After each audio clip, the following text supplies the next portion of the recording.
and this is a little bit my mission.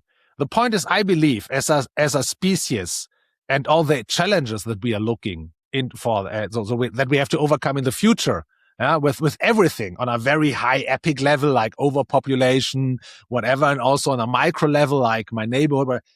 I think we are really depending on the peak performance, on the peak cognitive performance of every individual. And this means we really have to design for the perfect conditions so that every individual is able to perform better in the given context. And so I think this is, and if you think about that, human beings like to perform well and to be challenged, as long as they believe, oh, I can do it, I can make it. This makes me really, hopeful. Have you ever heard of something called a behavioral architect? Neither had I before this episode, so stick around to find out what that is and what that person does, because my guest today is just such a person. His name is Roman Rackwitz, and he'll be here to share his insights from an intriguing professional journey through behavioral science, neuroscience, even a bit of evolutionary biology in there as well. We'll be talking about the importance of understanding human behavior, going beyond those traditional approaches to leadership, management, economic models as well, the distinction between different types of motivation, such as intrinsic and extrinsic, what this all means, and why it is something that all leaders should be thinking about.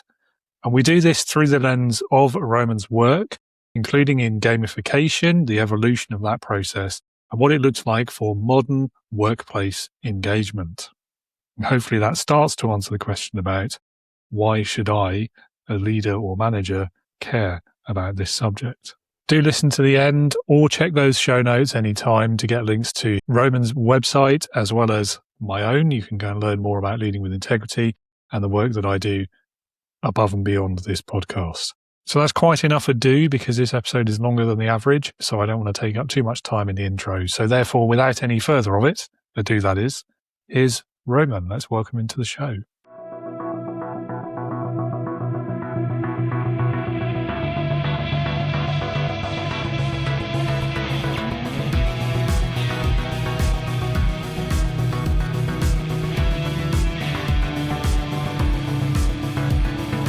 Welcome to the Leading with Integrity podcast.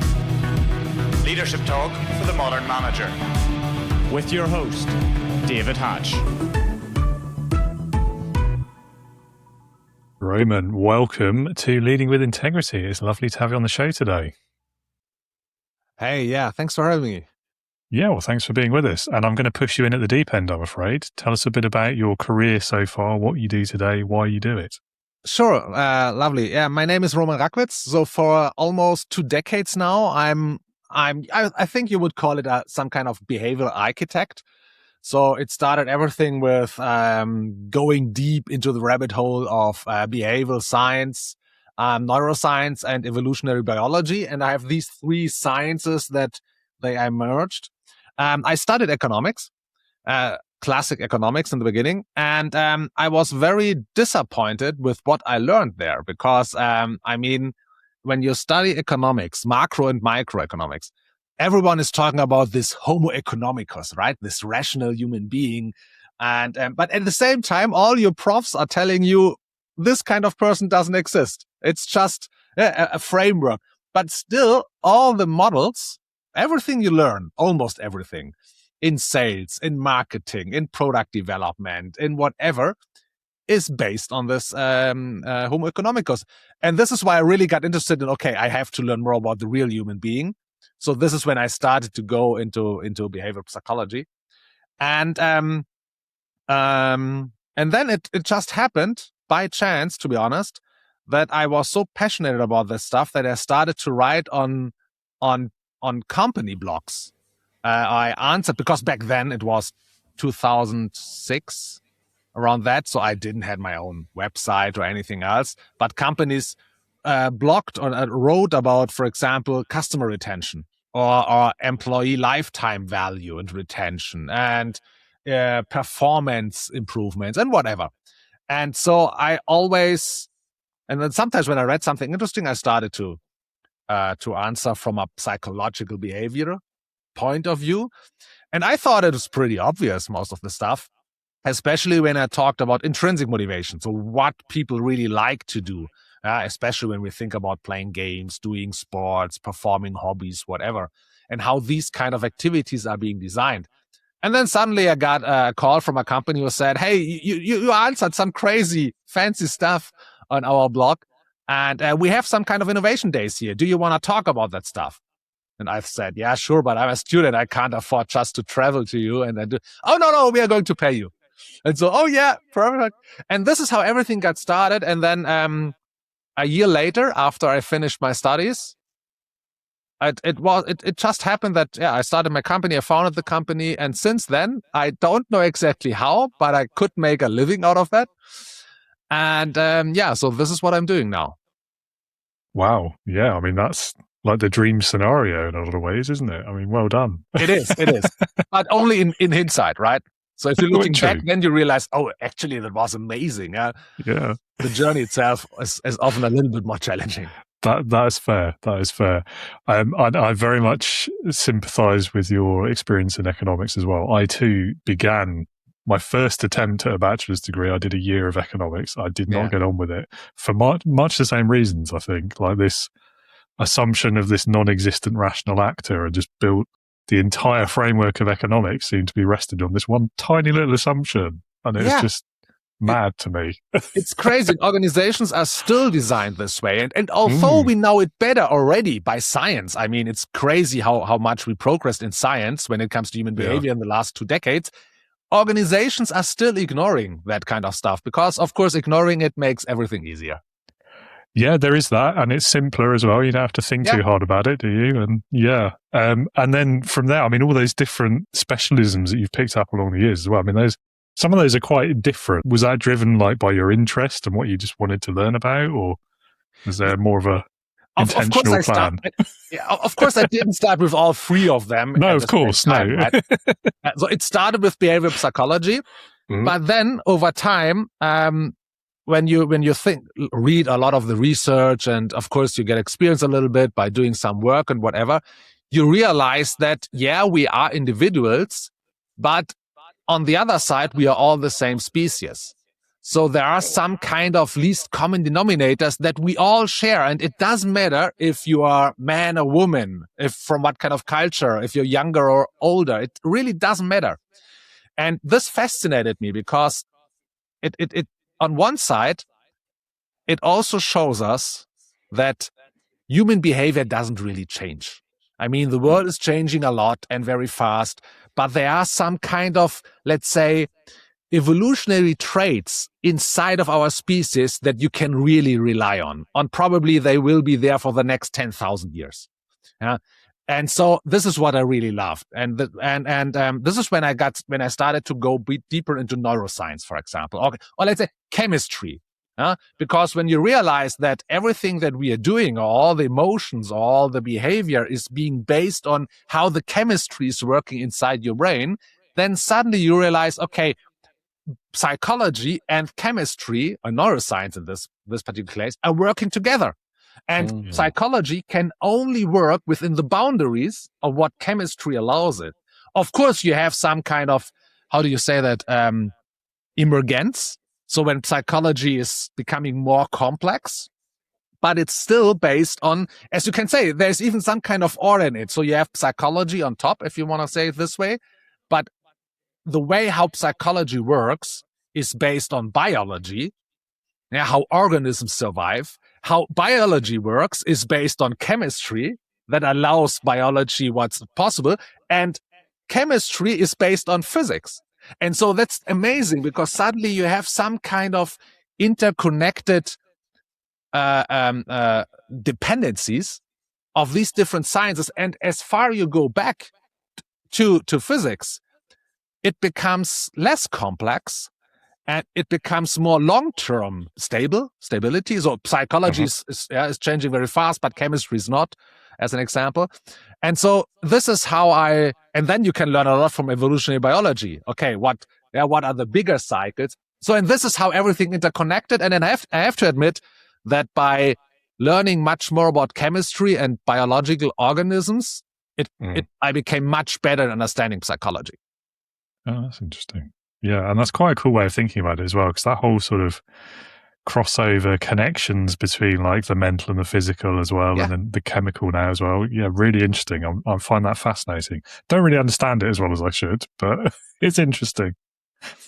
Yeah, it's like, I mean, I still haven't got it all, right? It's so mind-blowing because one question leads to the other, but it gives you also at the same time some kind of stability, because although everything is so complex, there are some kind, let's say, unwritten rules that are always true. And this is true for all the human beings on this planet. And so this is a good way to start when you want to work with humans. Fair enough. So, I mean, in all of that, what's some of the most surprising things that you've learned? I would say the first thing that's really where I got an aha moment is when you're interested in creating things, processes, or products for humans that they really like or they enjoy doing, or where you at least can create some kind of retention. Actually, we have two different ways to do that. One is I can try to persuade you or to bribe you or to trigger you, right? It's like I give you something if you do that. I mean, that's a classical approach that we can experience all the time. So it's like the classic points program, loyalty program, right? I mean, they are only there to say, hey, if you do this, you will get something. That's bribery. Okay, that's extrinsic. Yep. I can bribe my kids to clean up their rooms so that they can watch TV. Yeah, so we have that kind of stuff. So this is more the kind of behavioristic approach. Skinner is a very famous author or researcher on that, where we really say, okay, how can we trigger someone in a given moment, a human being, to behave in a way that we want him to behave? And this is how actually most of the industries, the organizations are designing their stuff, also products and whatever, every marketing activities, whatever. And the problem is that we get used to that kind of stuff that they are offering us. I mean, in the first time, the point at 1 mile from Miles and More was amazing, or payback point or whatever, just as an example. But as soon as you've got them once, the second time it's, I knew that. The third time it's, what, still only that? So we get really used to that. And so, and the point is, it's not really built for continuity, because if you trigger me with a reward or with an extrinsic motivation to do something once, and I've done it, then I get the reward, then it's over. It's closed in my brain, okay? You said, do this and you get something. I did it. I got something. Over. And so you have to, and then before I'm showing the behavior again, you have to offer me something again. Because it just would be stupid to do it now without a reward because I got something before. And so this is one way to see it. But on the other side, if you look at human beings, you realize, no. There are a lot of activities that they're really doing voluntarily. Oh, every time. And this is like sports games and hobbies, right? And then there's a very interesting definition from Bernard Suy. He's a philosopher, and he said that games, as an example, are just voluntarily obstacles that we try to overcome. And that's amazing, because if you think about that, he's right. I mean, every game is offering you a challenge, an obstacle, and you have to solve it. So it's not making it easy for you. It's not making it fast for you. And it's not rewarding you at the end for doing it. Yeah. Because solving the problem is the reward. And then, what's the most funny thing about it is, as a consequence, you get to the next level and it's even harder. Right? And it's the same in hobbies. I mean, I don't know what your hobby is, but you're challenging yourself. You're trying out different kind of stuff. You're not doing the same over and over again, because it would just be boring, right? And so this was one of the biggest aha moments where I realized, okay, everyone thinks that humans want to have it easy, fast, and rewarding. But if you look at the species, what they are really doing voluntarily, it's exactly the opposite. It's the stuff where we are putting time and effort in it. It's the things that make us learning and growing and progressing. And there's even some kind of research behind that we really, the moment we laugh most in games or sports and hobbies is when we almost got it. So when we fail, but now we think, but I think now I know how to do it. So it's not this kind of where we also think that humans want to win. Yeah, they want to get to the end. It seems to be that science proves that's not the case. And this is one of the biggest aha moment I had in the past, where we also realized that if this is true, then we can really prove that the everyday design in companies, whatever it is, what they are designing, as I said, processes, products, whatever it is based on a promise or on an assumption that's 180-degree different. Yeah, that's interesting. Very interesting. And I think there's a parallel between that, the where you started there talking about the bribery, I suppose. So there's a particular leadership theory as well called transactional leadership. And again, it's very similar. Like, you're only going to do this because I offer you something in return. That kind of, I'm very oversimplifying, but I think right. that's And then again, like the contrast to the modern approach to leadership, it's maybe it's not quite in terms of like gamifying it or that sort of different challenge, doing it because you want to, but there is that. So like there's that purpose-driven movement in a lot of companies now. I think there's a parallel there as well. Maybe I'm stretching it, but no, you're right. But also, again, this is also, it's like, well, I mean, purpose always comes up in companies when they can't get where they want to go with the rewards anymore, right? That is, yes, but you're true. Doing it forever. But here the interesting thing is that purpose itself is never some kind of, let's say, mission or goal. So it's not. So if people can be purpose driven. Oh, for example, when they only help their neighbors to do something, to help something, to go for shopping because they are older people or whatever it is. So it doesn't need to be all this kind of, whoa, we are saving the world, right? And the thing is that also by research already for decades is that people are experiencing purpose normally when two different things come together. The first one is you have an interest that you're following, some kind of passion. So some kind of activity that you like, or where we already see, I'm becoming better and better in it. Yeah? It's like a journey. And if that kind of activity helps you to lets you realize that others can benefit from it. So there's the social connection. We are social mammals. The sum of these two variables, this is when something like purpose arises. And the same, if one of that is missing, so for example, let's imagine you are really helping someone to do something epic. But if you don't like the activity itself because you just did it perhaps not in a way that interests you, or it wasn't really your work, but it's only based on someone else, or you cheated, or whatever it is, you don't have the feeling of purpose. You did something great, you helped someone, but it's still not purpose. So, and this is all the learning that you get from the stuff. Yeah, I think the other thing with purpose as well that we tend to forget, like, it doesn't have to be for your job. Like, you can find purpose anywhere in your life. Like, we're obviously for employers and people running companies, it's very convenient if we can align it with people's purposes, can't it? But so I prefer to think of it in terms of like values and intent and things, concepts like this, because then it's more about, is the work, is the job, is the company I'm choosing to trade my time to, is it aligned to my values and what I believe about the world? Yes or no? I think purpose is a bit too much of a catch-all for me. Yeah, you're right. At the end, you can break it down to identity most often. So is the company with all its processes and activities that needs to be done? I mean, everyone knows there's a job to be done, but is this job to be done? Does it help me to grow does it pay into my identity, what I like? And in a way where I have the feeling I'm the right one at this very moment in this company with my skill set, and I really can progress by doing it by myself to become better. And with progressing, it also propels the company itself forward, or the activity.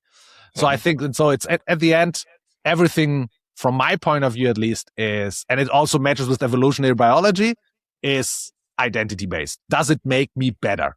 That's the case. Yeah, definitely. I think there's a phenomenon, issue, challenge since the COVID years. I think we've seen this kind of rise of values and purpose, or whatever you want to call it, being more of a motivation for people in the workforce. And I think there's two angles to it, aren't there? There's the kind of the push versus the pull. There's am I being pulled towards a different role or a different company because I'm following my values, or am I being pushed away from where I currently am because they've done something that is not at all fitting with my identity or who I want to be in the world?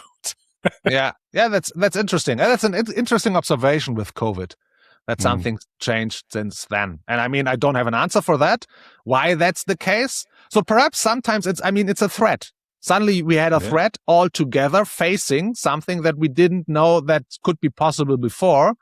And so perhaps then you realize, okay, there's something bigger behind that. Or if I can't solve this kind of threat, it doesn't matter how good I am with my extrinsic stuff or in the company. Perhaps this way, I don't know, but that's interesting. Yeah. Yeah, I think a lot of it as well was to do with, because I'm not sure what it was like where you are, but certainly in the UK, there was like mandatory stay at home and all of this sort of thing. Yeah. I think suddenly being able to, I mean, not for everyone. I mean, a lot of people's home lives probably weren't great for them and they didn't want to be spending more time there, or they lived in much smaller places and things like this, and it wasn't that comfortable. But I think a lot of people suddenly, it wasn't about like sacrificing one thing or the other for the other. It was, I have to be at home. Actually, this is quite nice. It's quite convenient for my life if I can just be here all the time. But my boss would never let me do this normally. Maybe that means I shouldn't be working for them. I think there was that point of realization. Yeah. I was always my own boss, so I didn't have that kind of realization, but you're right. Yeah. Probably. I was for like 5 or 6 months before COVID happened. So just enough time to get used to it and be okay. So I was very fortunate. Nice. Yeah. That's good. What a coincidence. Yeah. I mean, had I known what was coming, I might have not made that choice at the time, but never mind, hey. Great.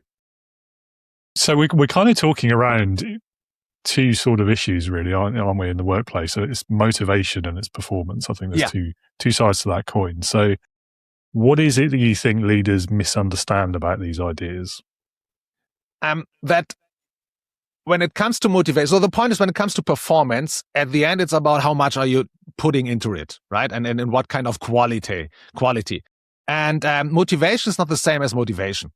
So and what we figured out, and not just we, but science, Deci and Ryan, self-determination theory is always one of the meta research papers behind that kind of stuff already for 4 decades, I think, is that it's less about the quantity of motivation, but about the type of motivation. And so the point here is that, I mean, let's say also in the extremes that you can do 2 different kind of activities. Yeah. On the extremes, of course, we have a gray area between. But on one side, there are these kind of, let's say, repetitive, tedious, mechanical works. Okay, so the industrialization. I mean, this was based on that kind of activities, right? So you're doing something with your hands, you're building something together, whatever, in a way that was already predefined. Okay, because the best way to do it was already defined. Yeah? Efficiency. And so do it one way. So working at a production line, I think, is the most common example for that. And so this is one kind of, so this is one possible way to do a work. And the other extreme is, let's say, the creativity, where you're really about where it's not about the output at the end, but on how to do it. Yeah. So innovation, creativity, problem solving, customer orientation, individualization, whatever. Okay. All that stuff. And, so both kind of activities are dependent on a totally kind of motivation.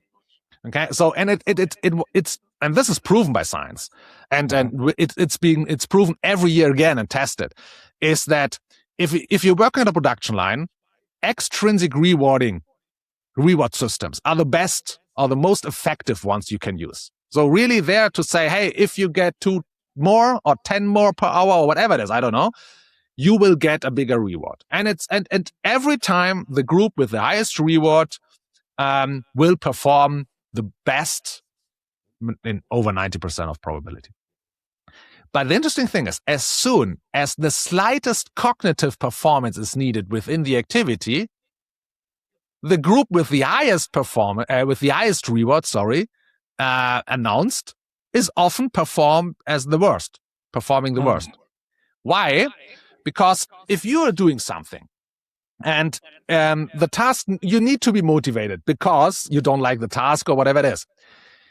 Now, if I give you an amazing reward at the end, your brain is totally focused on the end, right? So, okay, I want to do this activity so that I can go to the end. This way, you have already designed conditions where your brain is only looking for the most efficient way to the end. Okay, this is the activity I don't like to do. There's an amazing reward. Let me do it the most efficient way to get to the amazing reward. So you're not looking to the left or to the right. So you're only doing the one thing that's most likely getting you to the end, to the result. That's the opposite of being creative, right? That's the opposite of being problem solving. You don't want to risk anything. And at the same time, and that's really interesting, and this is from a book that's called Dopamination. They did a huge research on that kind of stuff, where they figured out that if you have an activity and you would rate the activity from 0 to 10, whoa, it's amazing, 0, I hate it. Let's say, and you would say it's a 6. And then you come as a manager and say, it's a 6, really? Oh, I'm sorry about that. Do you know what? I will give you a reward for that. I appreciate you that you're doing the activity. It's only a 6. You don't like. Okay, here's a reward. So now if you ask the person again how she likes the activity, now it's a 4 or 5. Because in comparison to the more attractive reward, the boring activity looks even worse. But as I said, on a production line, you have that kind of activity. You have that kind of motivation, extrinsic one. And now, if you want to have creative work, cognitive performance, we know that extrinsic rewards are prohibiting you. Do you say that? Yeah, making it more difficult for you to perform very well. So what here really helps is if you realize some kind of autonomy. Okay, I did it my way. Looking back, mastery. Oh yeah, I'm becoming better by doing it. Let me find another way. It makes me perhaps even better. And then if you get the feedback and curiosity, if you realize, oh, but this leads to this. Oh, I wonder if this is true. Is this also true? And then you're following it. And this is what creates this kind of peak as a cognitive peak performance, if you want to call it this way.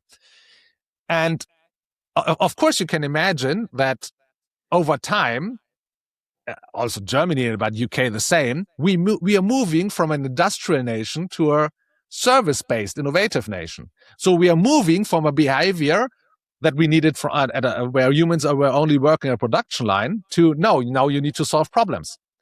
But we never changed the motivational system behind that. We are still stuck with the old one because it worked so good. And it's easy to measure, it's easy to do, because if something is not working in the process, and you're just adding rewards, you don't have to change the process. It's so easy. You don't have to fix anything. It's just now, you can force the pressure on acting better within the activity now to the employee, and it's not on your responsibility anymore. So you're moving the friction from the system to the individual. So that's much more comforting for management or whatever. And This is where you can realize, okay, we have different kind of activities. So we have a job to be done. The job to be done needs a particular behavior, and the behavior needs a particular motivation type. And this is where I think that there are different kind of motivations in the first place, and then how to figure out what kind of motivation fits to what kind of behavior to get the job done. This is some kind of knowledge that's just not in the organizations. Yeah, I mean, a cliche popped into my brain as you were talking, which I find it quite amusing. I don't know how true it is. The one about lazy people make better innovators, because they're always looking for like the shortcuts and the quickest, more efficient way to do things. It makes me laugh. I don't know how true or relevant it is, but anyway. No, it's mine. I mean, they're motivated to change something. Yeah. As long as they are allowed to do. Of course, the point is, I mean, and it's not just the way that you have. Let's say it this way. It's not just the way that you have that intrinsic motivation is always better, because it comes with some costs. If you are intrinsic motivated, if you want to change something, and you say, oh, I need to find a way, it's more like you're integrated or intrinsic motivated, whatever. And now your brain starts to fire up. And now it looks for patterns, for puzzles, for problems, so that it is occupied and it can solve that kind of stuff. But of course, you don't want to have that kind of person or that kind of motivation when someone is working at a production line. You don't need a person staying at the production line and think, oh, I wonder what would happen if I do it the other way around, right?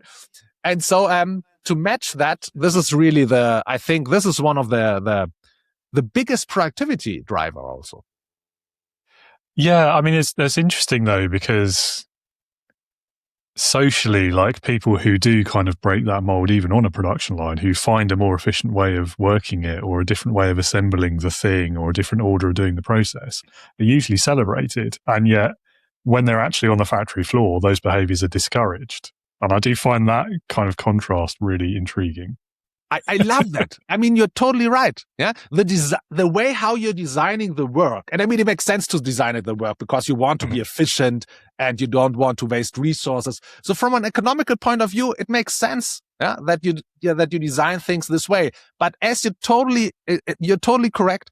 It's this, at the same time you're designing an environment that's punishing a different kind of behavior. And this is exactly when when someone says, no, but we would love to have people who think a little bit different. Then they do all the pressure on the individual so that the individual has to change its behavior within an environment that's punishing that instead of changing the rule set. So it becomes much more comfortable.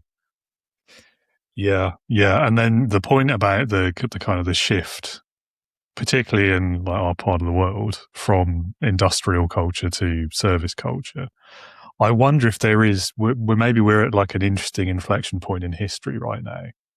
Maybe we have been for like a decade or two. It's open to argument, isn't it? But I wonder if there's a generational aspect to this as well, because the people who have reached that age of being the bosses now were the ones who entered the workplace when the economy in this country definitely was still mostly industrial. And so they've got that mindset in their head about this is what work looks like. We all come to a physical location. We stay there 9 to 5. We go home. We get paid more. We get bonuses if we do more things. And that kind of mentality, exactly as you were talking about and describing earlier, which doesn't quite fit to what we are now, which is a service economy, an innovation economy. The government would like us to believe, anyway. And there's that disconnect, isn't there? Whereas the newer generations have grown up in a digital world, one where innovation is the gold standard. That's what we're about. It's all about the service, the problem solving, the customer mentality as well, customer first, all of that sort of thing. Yeah. And I don't know, I don't like reducing things to age and generations, but I do think there is an interesting connection there. Yeah, I think there is. The point is, it's not just about the generation, because, and this is what I'm still really angry about. Until today, in business schools, it's still the old way who's being taught. So the generations are learning that kind of stuff, and they think, oh, this is how it should be done. And of course, systems are difficult to change. So the point is, if, as I said, for example, it makes sense from a rational point of view that organizations are built around efficiency. And also, of course, if you're a public traded company, then it's even worse, because then you have to give out the numbers that are hopefully not wasted or good or every quarter or whatever. So the system itself is evaluated right now in a way that where let's say that it appreciates creativity, if you want to say it this way, but it doesn't appreciate the risk taking it. And the creativity and innovation is always based on failing. But when a system, and it doesn't matter, the point is humans are amazing in adapting to the environment they're in, to the context. And so if you have someone, a younger generation who's growing up with, let's say, more the digital tools, where it's more about, where you would say, okay, it's more about adapting, creativity, everything is faster, you have to adapt to change, whatever. But as soon as this kind of person, an individual from this generation, is being put into a context where everything depends on how well is the result after 3 months, it's you're forcing it into environment that's fighting exactly what you just imagined or hoping for. I mean, I'm totally with you on that, but we have a clash there, right? And at the end, you could also say that the person says, the individual says, yeah, okay, it would be nice, but who's paying my monthly, where I'm getting my money from or whatever? And if they are only evaluating me for efficient performance, then what should I do? So yeah, it's difficult. Yeah. I mean, cynically, that's why the system's persisting, isn't it? Because we're all stuck in it and we've all got to pay the bills if we want to have a roof over our heads and be able to feed ourselves and our families. And that's why people keep getting back on the hamster wheel, isn't it? Yeah. It's also by nature or by history proven that systems are much more likely to change if they break. Yeah. Not sure I want to see it break either, though, because that's going to be a calamitous. Yeah, no, it's kind of a, I don't know, stuck between a rock and a hard place, I suppose, as they say. Yeah. We'll see. Yeah, I think that it's about like how we define success, isn't it, and what work looks like. And I do think, and I've often complained about this piece as well, the way that business owners and business leaders, it's all about shareholder value. I think it should be the people first. Yeah, because if you look after the people, the shareholder value will come, won't it? But then we have to change the rules, of course. Yeah, well, indeed. But then if you're the business owner, you're in charge of that. You have the ability to do that. Okay, you might have shareholders, but yeah, I don't know. It's not simple, is it? Yeah, exactly. It's not simple. Yeah. And I think your point as well about creativity versus risk. I think creativity and innovation are rewarded, but only when they work, and nobody's really willing to pay the cost of when they don't, even though those times they don't is what results in them working. Because you can't just, it's very rare an innovation just happens first time, is it, as you've said? Exactly. But this is why they are so rewarded, because someone has done the risk or has taken the risk, right? Yeah. So this is what you said with it's how to say it, contradictory or counterintuitive, whatever. It's like we are celebrating one thing, but we are, how to say that? I don't know, paying for the other. So, or designing for the other, or try. We want to have the rewards of the risk, but we are always trying to play safe. And I mean, there are a lot of reasons behind that. Also for the younger generations. I mean, that's an interesting thing. I mean, if you would say that from a mindset point of view, the younger generation would be much more open for, let's say, creativity, trying things out, whatever. At the same time, for the younger generations, when they are younger, this is the time when they start to settle down with families, with a house, whatever. So that makes you play safe on the other side again, right? Because I don't want to risk my family. So, it's difficult. Yeah. We're back to kind of that, the age component again, aren't we? Yeah. Yeah. So we've kind of touched on this already, I think, but I do think there's studies. I mean, there's the Gallup study in particular that comes out every year or two, doesn't it? Where they look at things like engagement in the workplace, and it's been declining for years now. I think last year it was over 80% disengaged in the workforce. Yeah. I mean, why do you think that happens? Particularly even like smart people in smart businesses, even when they're paid very well and perhaps like the purpose, the values, that kind of alignment piece is still high, and yet disengagement still happens. Why is that, do you think? I think, that's a good question. So from one side, for one thing is, I'm pretty sure what you already said, that we have a different kind of generation now that have a different kind of demanding because of how they grew up. Okay. So they just know, okay, there are other ways to get your money or to do your stuff than just staying in the company and staying there or doing boring work or whatever it is. I mean, they're growing up in an on-demand economy, right? And now they're going into the business where they have to do activities that are really not built after the on-demand design principle. This is one thing. Another thing is that there's an interesting thinking about that, I mean, we become more and more secure as a society, right? I mean, when my parents or my grandparents started their business, there was, if they failed or if they got unemployed, there was no government paying for them or saving them or helping with kind of health insurance or whatever it is. So from one side, we think that we are becoming better as a society by offering all these kind of safety nets.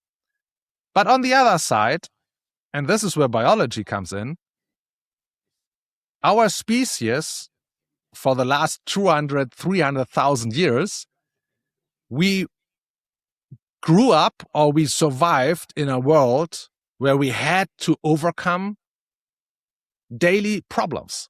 Where it was much more about survival. Where, I mean, there could be a saber-toothed tiger behind the tree, right? Or it was much more likely that, I don't know, something happened in the dark street, whatever it is. So and the interesting thing is, our brain is built for that kind of environment. It's looking for patterns. It's trying to figure out, what's dangerous. Yeah, where's a pattern that I can't make sense out of that? Where's something happening that I didn't expect? Well, this is curiosity, right? And now our daily lives are really not built for that anymore. I mean, we still have things that we don't want to experience, right? Or that happens and we didn't see that coming. But it's still more on a different level. And this is also why why our society becomes more and more open for crazy adventures, craving. There's even a term coming up that's called suffering as a service. So economy growing for people who already have everything, but instead of going for more luxury or more comfort, now it's going the other way around. It's like they want to be challenged again. They want to feel something again. And why? Because they can't do that in the normal life, because we are so safe now. It's everything organized. We have a tight schedule. I know what's coming. So everything most of the stuff that's happening today at this day is expected. And our brain is bought by things that are expected. This is based on neuroscience. And so it's, and this is, I think, where the difference lies. And the point is, and this is the third part of that, the third pillar, I think, is that human beings, from my point of view, are much more influenced by context around them as by their own ability to do something. I know people who are extrovert, but as soon as they are going into a particular environment, like, I don't know, family party, they're introvert. Whatever. So, I mean, it's a very easy example, but it's less about our own traits and more about the context we are behaving in. And the companies and organizations, when it comes to motivation and to behavior, they are throwing the responsibility for the behavior to the individual. And then also it makes sense. If you say, okay, if someone behaves bad, I need to be able to, that he's responsible for that. But they totally deny their responsibility in context design. And this is why they come with more rewards, because then it's you. Now you have to be disciplined enough to do the stuff that I have designed for you that's bad. But now it's on your discipline, on your responsibility, because you are getting the reward. Or whatever. And I think all these things come together, and that will make it even harder in the future. Yeah, I mean, that's a great point, the kind of the individual responsibility sort of perspective. And to be fair, like, I do believe in that, but I do also think from a leadership perspective in businesses, there's a lot of CEO types out there who want to have it both ways, where it's personal responsibility for the people they're leading, but not for themselves. And you're so right. Like, that context, ultimately, that comes from the top, that organizational culture, that team ethos, whatever you want to call it. Yeah. Like, you've got to take responsibility for that if you're the leader. You can't just say, well, someone behaved badly, therefore, they're them as an individual, they're going to be punished. We'll have to part ways, give them the sack, etc. And there's no responsibility for, well, yes, but why did they think that behavior was acceptable? Was it because they saw you do it last week and you're in a position of responsibility, so they thought it was okay? For example, like... Yeah. No, you're right. But there's one, I just want to add one thing, is that, I mean, I also believe in responsibility of the individual. I mean, we are in society, everyone has to act. I also demand that from my kids, for example. But there's a particular skill, or there is some kind of performance, and this is the brain one, the creative one. This is where you're not responsible for that. I mean, I can offer you $1 million now to do something, okay, and then perhaps you can force yourself to be more disciplined to do it, or to go and learn how to do it, or whatever. But you can't force yourself, just because you're being offered something, to be more creative, more resilient. So there are some kind of particular activities, and actually everything comes back to cognitive performance. You don't have control over that, and so you can't be responsible for that. Of course, it doesn't mean that if you do bad stuff, you're not responsible anymore. So it's not black or white, but it's proven that if I want to achieve cognitive performance from humans, I have to change the environment they are in, to change some kind of rule, to change context, so that the brain is much more likely to get into the state of mind. But you yourself, you can't force it on yourself. No, absolutely. Absolutely. I mean, you can maybe change your own context. Like if it's not working here, you can just go and get a different job or work for a different place. Or, I mean, in this day and age, you can just become a digital nomad, can't you? Go and find another country to work from if you want to. That is true. So you have the power to influence it indirectly. Yeah, totally, definitely. Which is nice, I think. We're probably one of the first generations to have that ability. Yeah. I mean, it's amazing if I think about it. How my working day looks like, and the time I have with my kids, and the flexibility I have, and of course, then we have also the knowledge when it makes sense, when not. We have the digital tools, whatever. If you think back to, I mean, even to our parents, we don't even have to go to our grandparents, right? It's so crazy how different it was. Yeah, I mean, even back to when I entered the workforce, like, work from home wasn't a thing. Like, at most, you'd have, like, the traveling salesperson. I wasn't really working from home. It just wasn't in the office. Yeah, correct. It's working from other people's homes. Car. Yeah, I mean, I don't think I would have even thought of this as an idea back then. And that wasn't that long ago in the grand scheme of things. But anyway, things are moving fast. Definitely. Let's talk about gamification in the workplace, because that is something that we've never really talked about on the podcast before, and I'd love to hear about it. Oh, yeah. So actually, I mean, I started 20 years ago with gamification. This is where my passion lies, and where this is really where I'm coming from. That said, I also broke up with the industry. 1 year ago, it took some time until I realized, okay, we separated ways, right? The thing is this: when it all started around 2006-07 in San Francisco, when the G Summit was started the first time. So I was just lucky to be at the right place in the right time over there. My family lived in Silicon Valley. I studied in Germany, but I was over there as much as possible, and I totally I was there from the beginning. And back then, I mean, there were 100 people, 50, 100, so there's something around that. So it was really small. And most of them were psychologists or had that kind of background or interest. So they were really coming from, okay, what kind of mechanics make games so much more attractive for human beings? So that was where it started. And then it became more popular. Of course, it was also amazing, but it also brought in other people and other industries and other professions.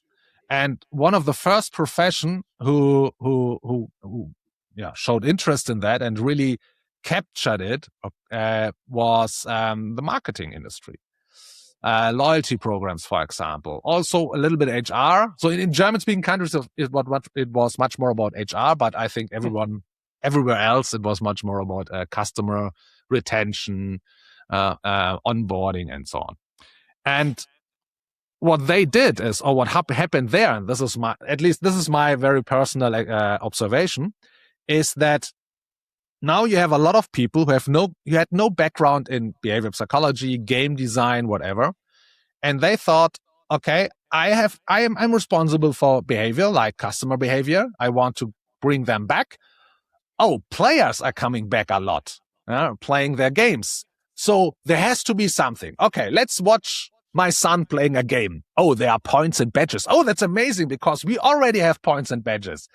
This is what it is. And then suddenly you have these kind of elements coming up, and the whole industry for the next 3, 4, 5 years. So I would say between 2012 and 15, I don't know, at least moved into this kind of direction that it's about points and badges and rewards. I mean, it's nothing else than rewards.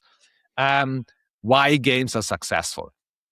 And then, and this is something where I thought I can fight that kind of battle. Perhaps I won 1 or 2 battles, but I really lost the war. So this is over. So now gamification all over the world is being seen as, let's say, some kind of more fancy reward system than the classic point programs, loyalty programs.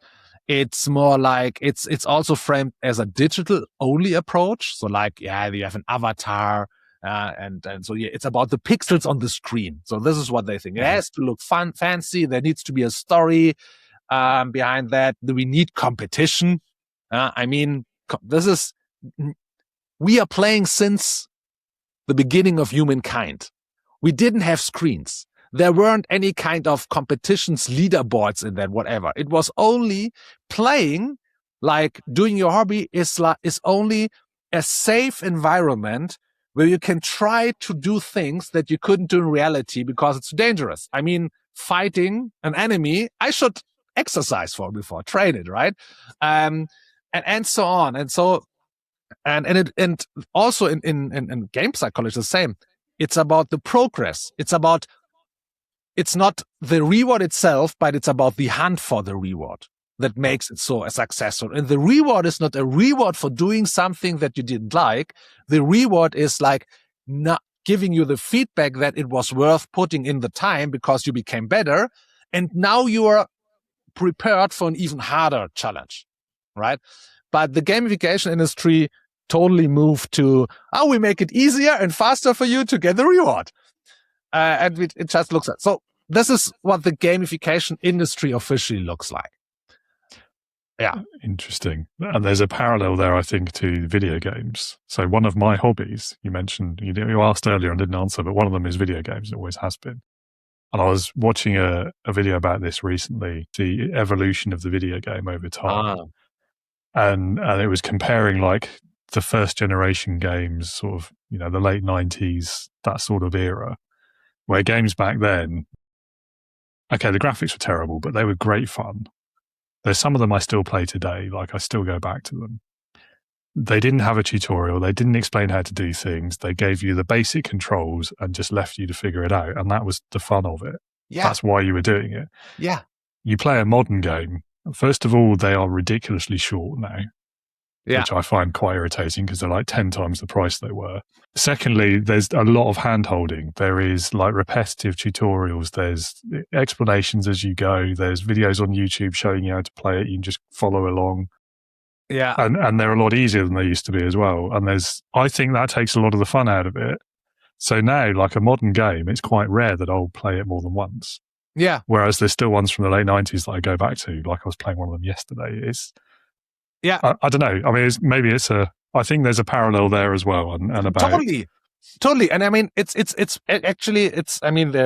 complex like always, but there's always a very easy story behind that from my point of view. So first of all, when you said with the graphics back then were worse, the nice thing about that is your brain had to work more to fill in the gaps that the screen didn't show to you.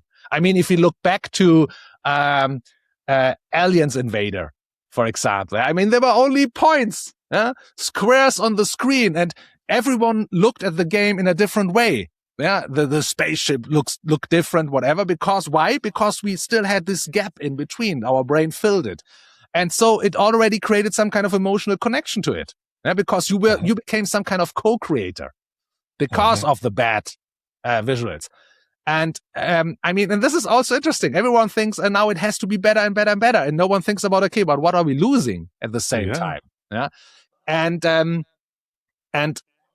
the point that you just said at the end, I mean, back then, the thing is, the business model was, you're paying, I'm giving you the game. And now you're playing the game. And if I do my job good as a game designer, you enjoy it so much that you're coming back and buy the next series or part 2 or whatever. So the point is, my overall goal as a game designer was to create things that you really enjoy. Okay, and by try and error, they figured out I have to have a particular balancing so that it's challenging you. Yeah? If it's over too fast, whatever. So, and this is why they figured out how games need to be designed.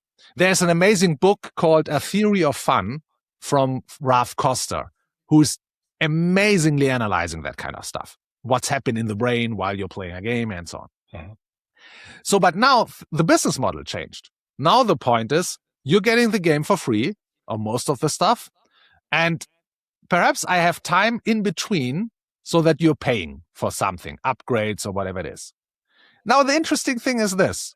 Let's imagine I give you a game for free, or for very little in the beginning, and you enjoy playing the game totally. Why on earth should you pay more? You're already enjoying it. Right? So the point is, they are not looking for enjoyment. Most of the designers think they are.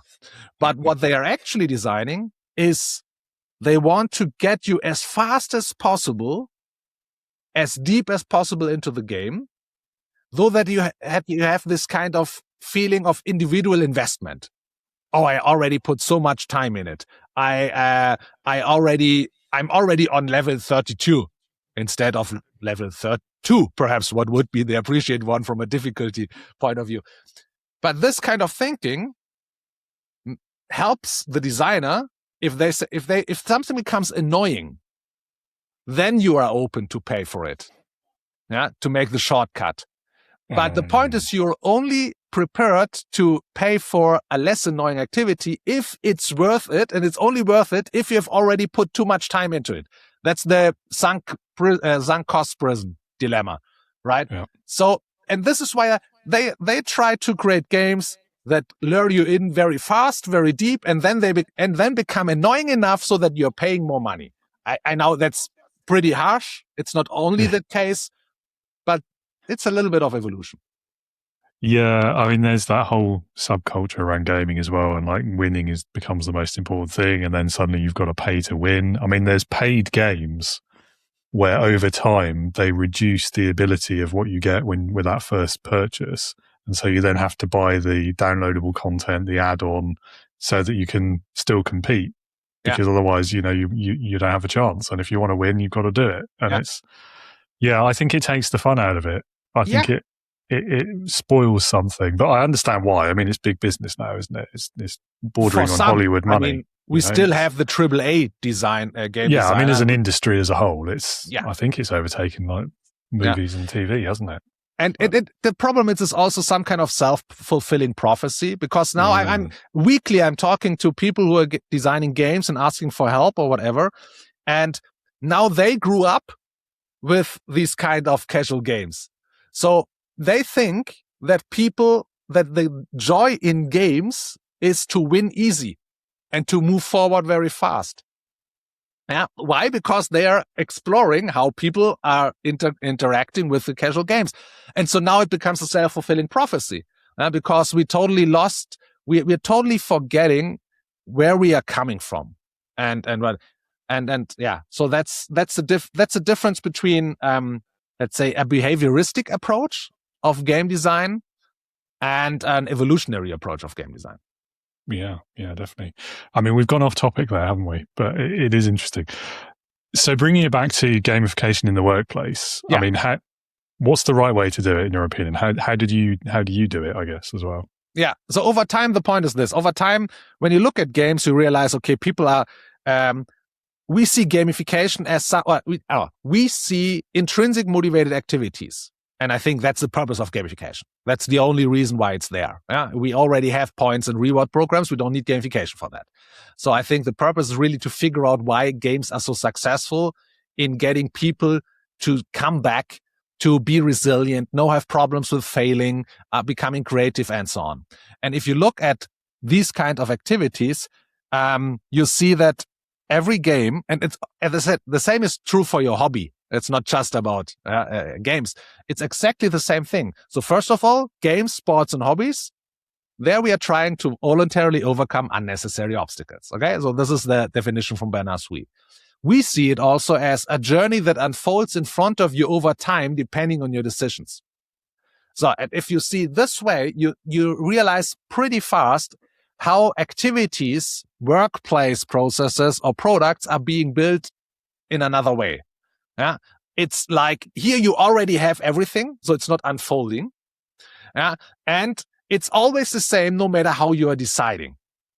And often, even if you can make decisions that lead to a different kind of outcome, you don't have the feedback systems in place that show it to you.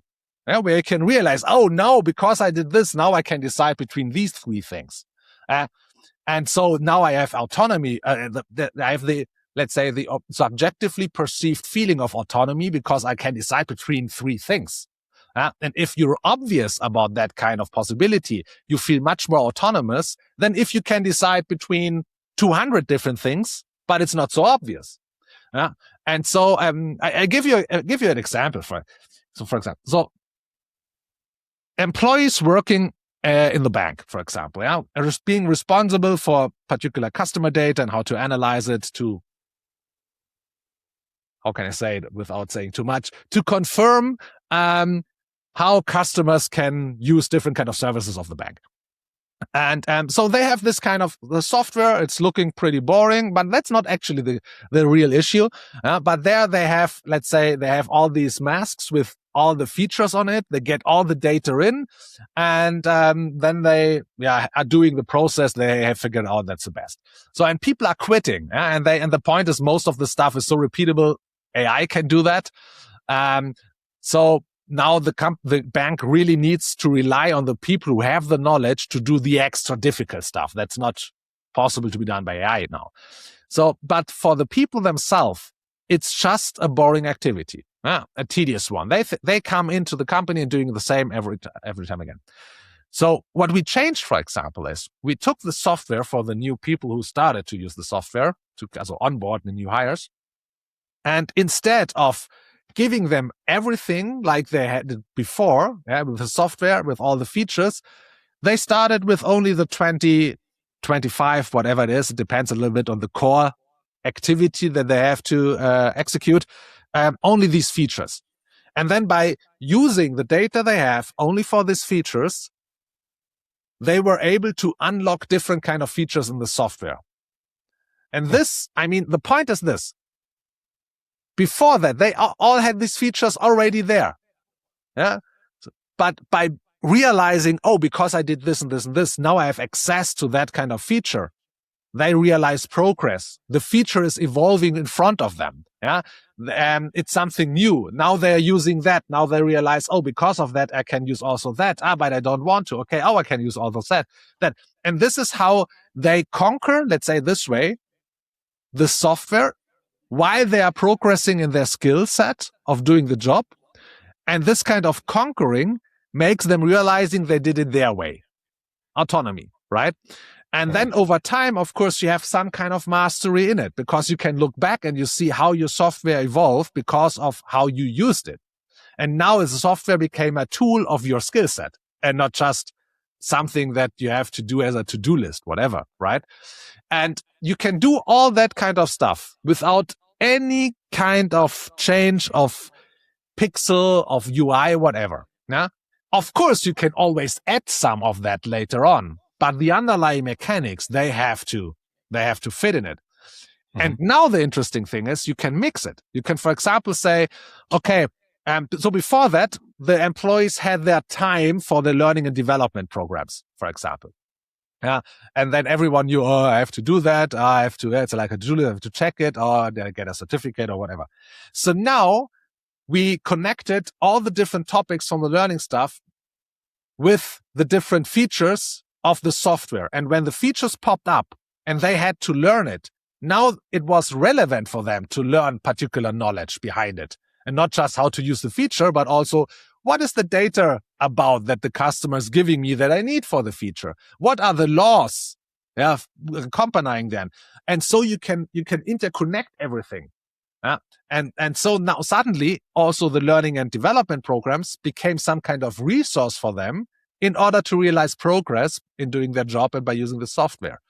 And also then there are special teams, where the people have for particular difficult issues. Now suddenly with this way, you can make it in a way that they think, okay, I earned it to be part of that team, and not, oh yeah, we need five people again for the next week to solve that issue. Oh, but I have my own job to do and whatever.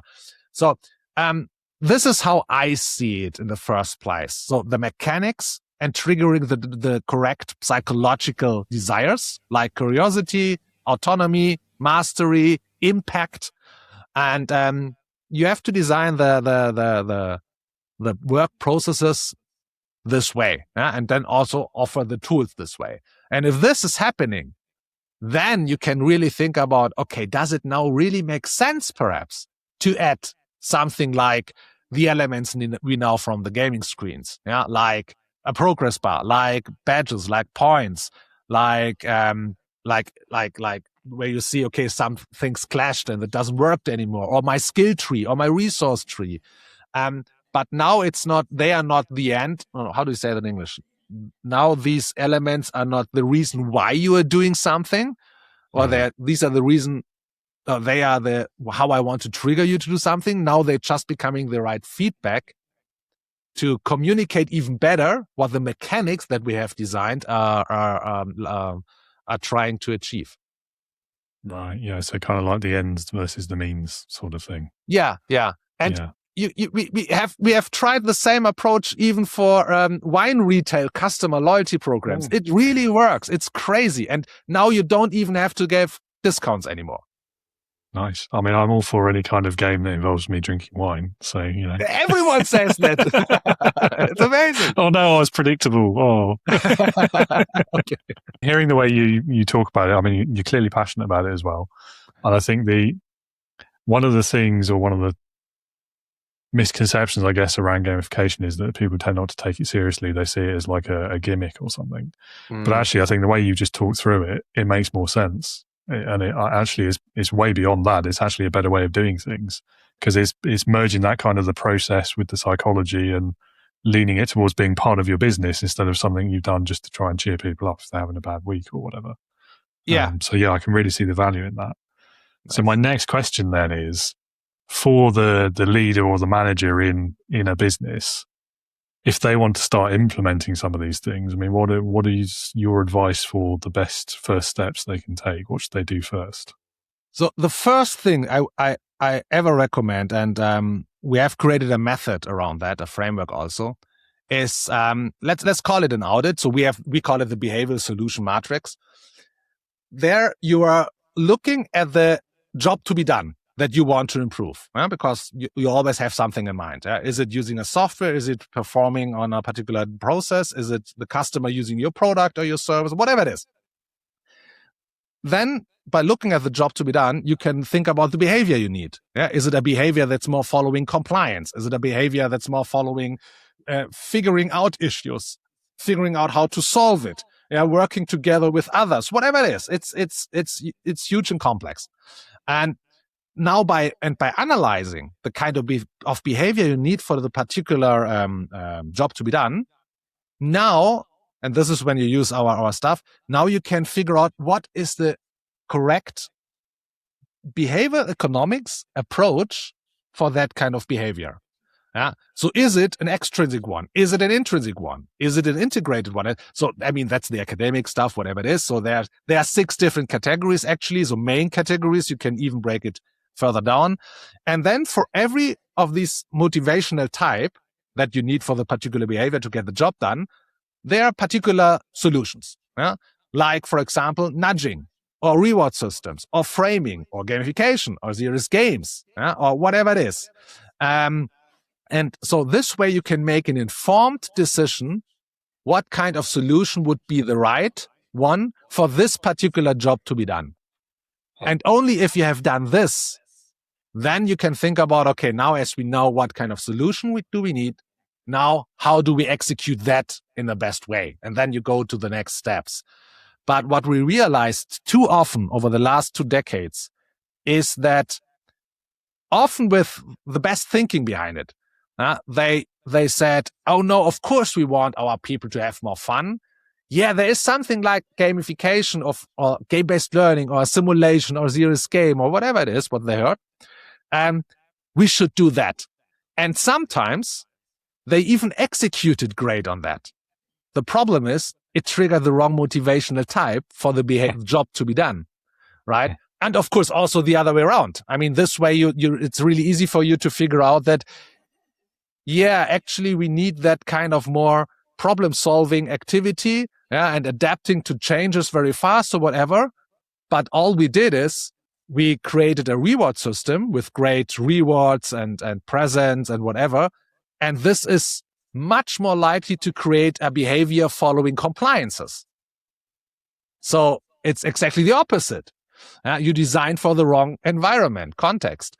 And so this is how I would get started. I mean, rewards are always tricky, aren't they? I've found in the past less than a 50% success rate with that approach. And maybe that's because of the sort of industries and companies that I've worked in. It was always like quite high tech and specialist driven. And the kind of response I tended to see to that was, so like the cliche of a free pizza party or like beanbags in the office, that sort of thing that tech companies do, right? Yeah. It actually cheapens, or people feel like it's cheapening and not valuing them. Yeah. Because it's like, okay, that's all I'm worth, is it? A pizza, thanks. Like, this is one thing. And even if it works, I think what's often misdiagnosed, if you want to say it this way, is that just because you get the behavior doesn't mean there's motivation behind that. Or participation, doesn't equal engagement. And that kind of stuff. And yeah, so. Yeah. What would you say is the most important leadership lesson that you've learned from your career so far? I would say I have 2, if I may. Of course. The first one is motivation is at least at the same part a system design problem as an individual problem, individual trait problem. So that's the one thing. So you can't push it totally to the individual. And the second one is that we have a totally wrong image of man as we believe that they want to have it easy, fast, and rewarding. This is not what we like. This is only what we want. And there's a huge difference in between. Yeah, no, that's a great point. Great point. And echoes much of our conversation, actually. So I like that. It's on point. And so in terms of your own experiences of the workplace, do you have a memory, like your best memory, one that stands out of your experience of being led? So a leader you've worked with or for?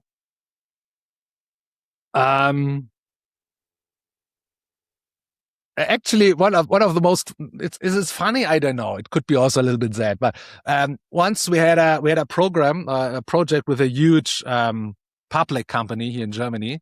And if you're working with personal data in a public company, you have to work with the union. And it was a government company, so the union there was crazy.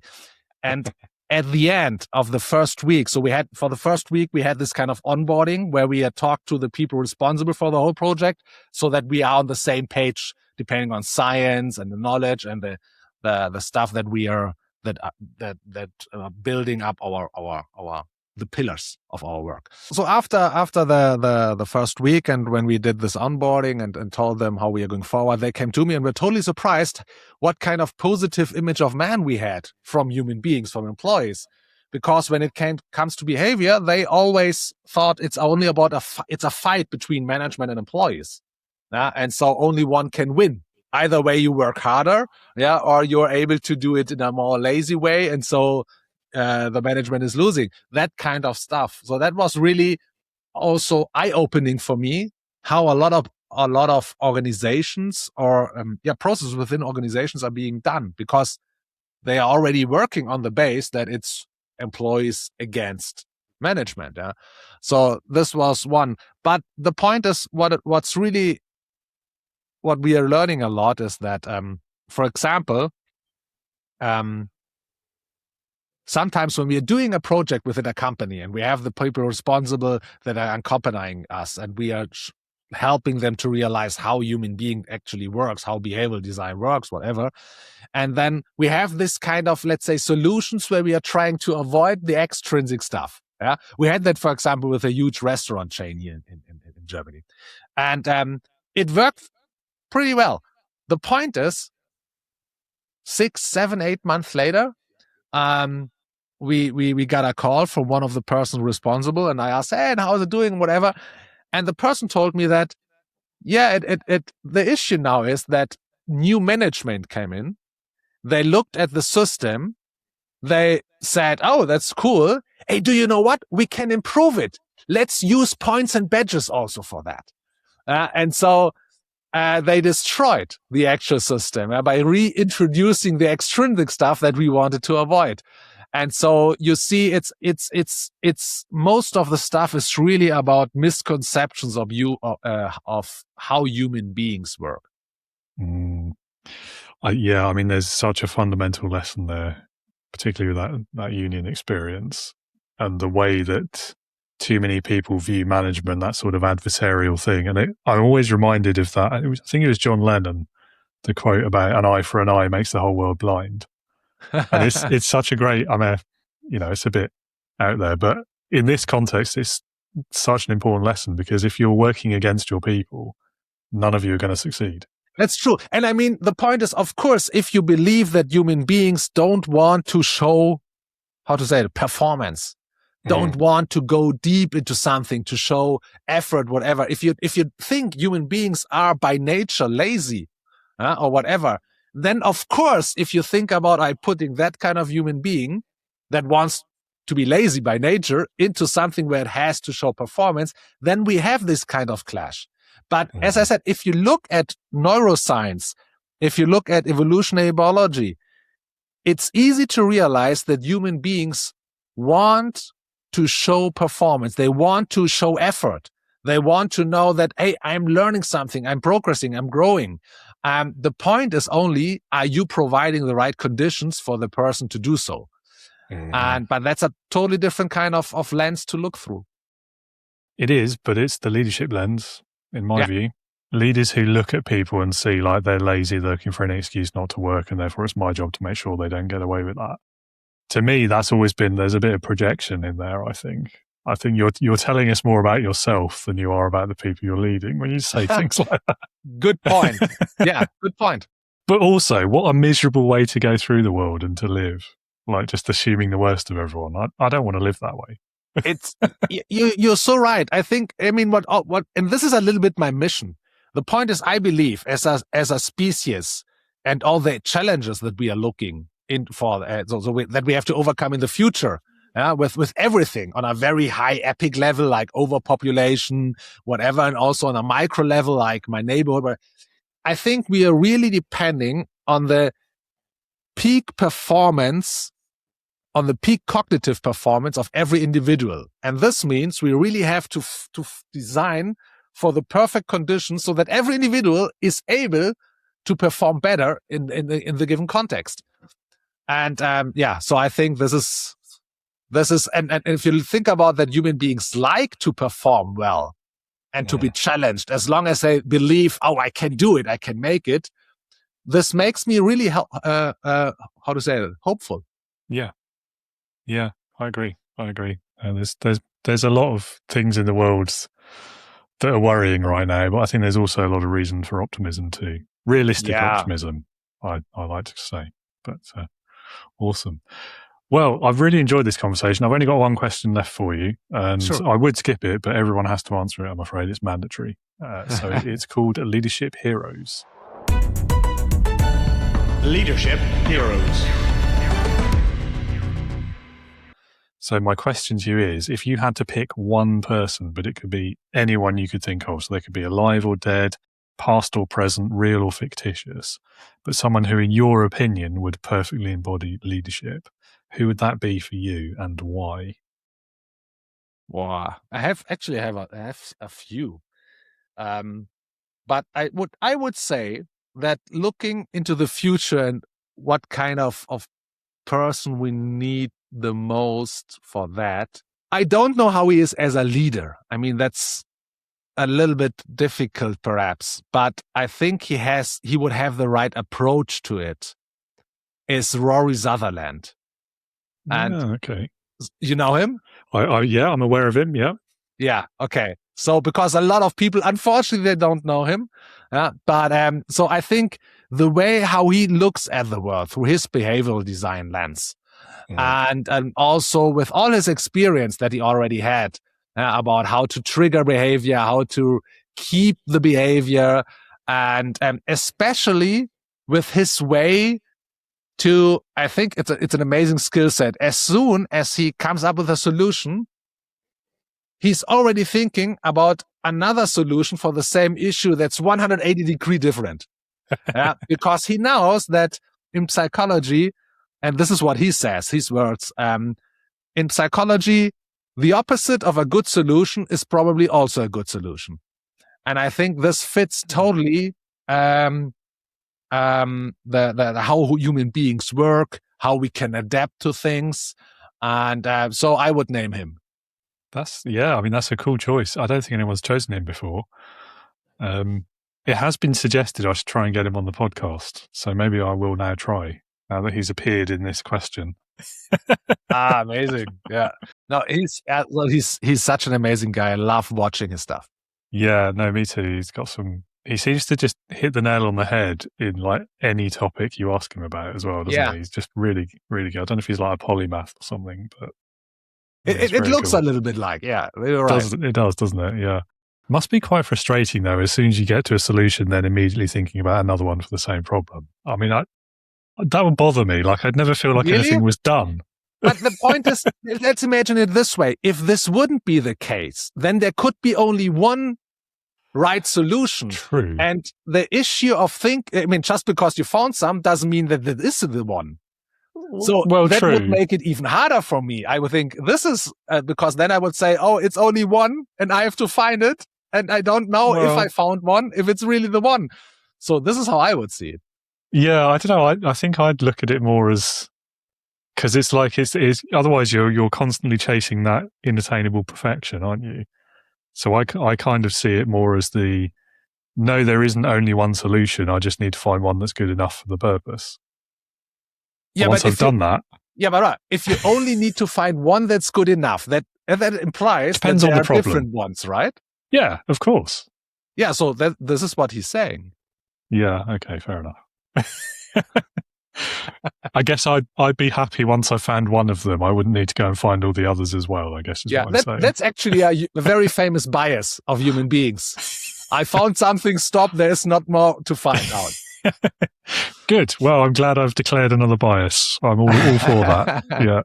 And it makes sense from an evolutionary point of view. I mean, we have to save resources, true. Right? Yeah, true. I think it sort of makes sense from a business point of view as well, in terms of best use of your time and resources. Because otherwise you're just endlessly focusing on one problem. Anyway. Yeah. Also, has some reason. Yeah, you're right. Yeah, I mean, there's a luxury in being able to do that, of course. I mean, that would be amazing if you had the time and the funds to do it. But yeah. That's true. Yeah.